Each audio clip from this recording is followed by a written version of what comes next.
June 3rd, just around the corner, Bo Nickal going to be making his professional debut. Now, guys, you have to come on this journey. And this is for you wrestlers, not for you fight fans. You fight fans going to do what you want. I want to influence you, and I don't ask you for something very often.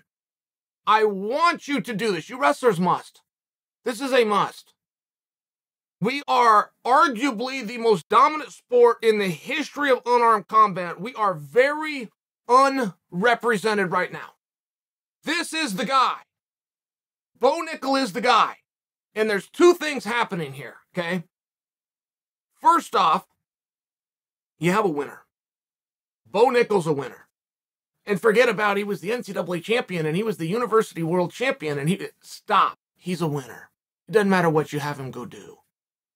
He chose the sport of wrestling, both collegiate, both freestyle in his younger day, Greco. That's the sport. This is a winner.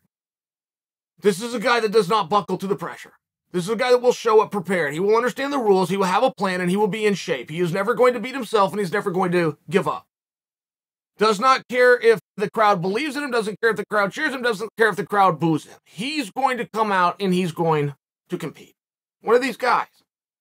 Now, not only is he the biggest and best thing we got, and if you come on this bandwagon now, you can be part of the glorious moment. Right? If you start now, when you come along the journey, even if it's on social media, you're watching him fight, he's going to be up in Masvidal's promotion coming up on Fight Pass on June 3rd. But if you're part of the journey, you get to share in the glorious moment. But here's the thing that's different.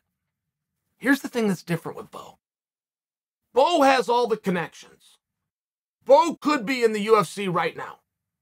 He for sure has the connections that would make the phone calls and get that done for him. His relationship with Masvidal alone, his relationship with me, he has people that could get a favor and could get him in right now. That's not what he's doing.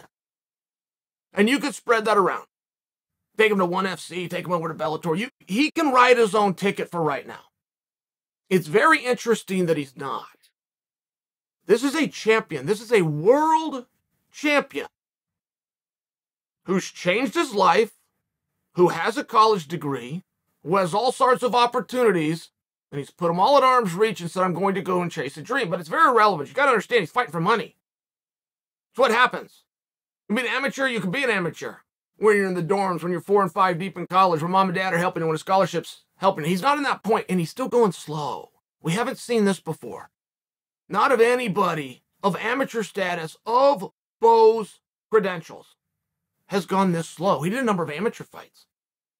I know of 2 that he took. He might have done 3 or 4. Now he's making his pro debut.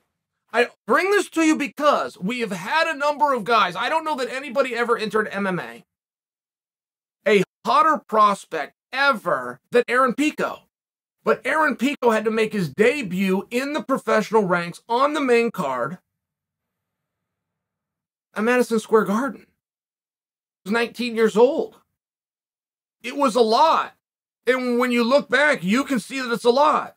And Pico took the biggest opportunity out there. He took a big risk. There was nothing wrong with what he did. I'm just sharing with you what he did. And I'm juxtaposing that against a much slower and a much measured approach by Bo that requires extreme discipline. Because it is not what he wants to do. He is getting guidance somewhere. He's got an advisor somewhere. I would trust that his father plays a hand in that, and his father is right on the money. James Toney wanted to go do some MMA, went and got a great big paycheck, $500,000. Never done it before, gets a $500,000. Who's not going to take that deal? Well, he stepped in there with no experience. It's the Hall of Famer, Randy Couture. It was too much. It was one and done. We never saw him again. Brock Lesnar, in all fairness, big name, an amateur background, and a big star, steps right into, I believe, a co-main event bout, but definitely a featured bout against a 3-time world champion in Frank Mir. It was too much. It was one of those things, and it's very hard, right? Like anything in life. You can't redo a first impression. So you got to be smart about it. You got to be calculated. You got to be real tactical. And I'm just seeing that with Bo, but that all represents a maturity. I can tell you, it's not what he wants to do. He wants to go in. He wants to be all in right now. He will live on his skills or he will die by his skills. It's the only life that he knows. He tested this to some degree, having never done a competitive grappling match, Still to this day, he's only done one competitive grappling match. Oh, should I mention, it was a main event against Gordon Bryan. So I know that he's being tempered. I know he's trying to learn lessons here. I know that he's trying to come along slow. But there's a couple of things that if you are within the wrestling community, it bothers me. It does bother me. I will run into a number of people that got an old singlet somewhere in their closet at their mom's house, or they got a little bit of cauliflower in their ear, and they try to proclaim themselves a wrestler. I don't want to be a dick about it, but I've done this a number of times. Great, let me buy your dinner. I'm a fellow wrestler. Let me pick it up. Show me your federation card. If you're a member, just pull out your wallet, show me your USAW card. It's $30 a year. You have one or you don't. But the same thing goes with this. Don't come in and tell me you're a wrestler if you don't support other wrestlers.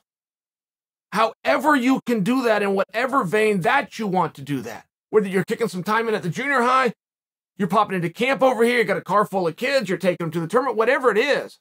You're going to the local college, you're paying your due, you're sitting in the stands, you're watching the match. If you're not a wrestler, I'm putting that much pressure on you. I hope that doesn't turn you off. And you don't have to let Chael have his way, by the way. Oh, Chael's identified this guy, and he's trying to attach himself to Bo Nickal. Yes, I am, but you can go the other way. You can come along and cheer against me. You go along and hope that my guy gets beat.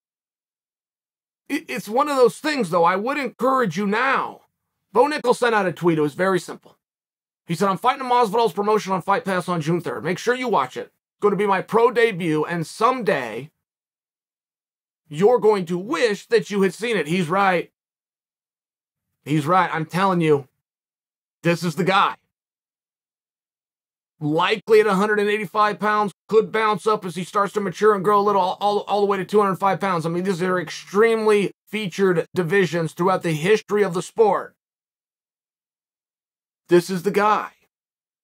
And if you're a wrestler, don't just tell me those words, support another wrestler.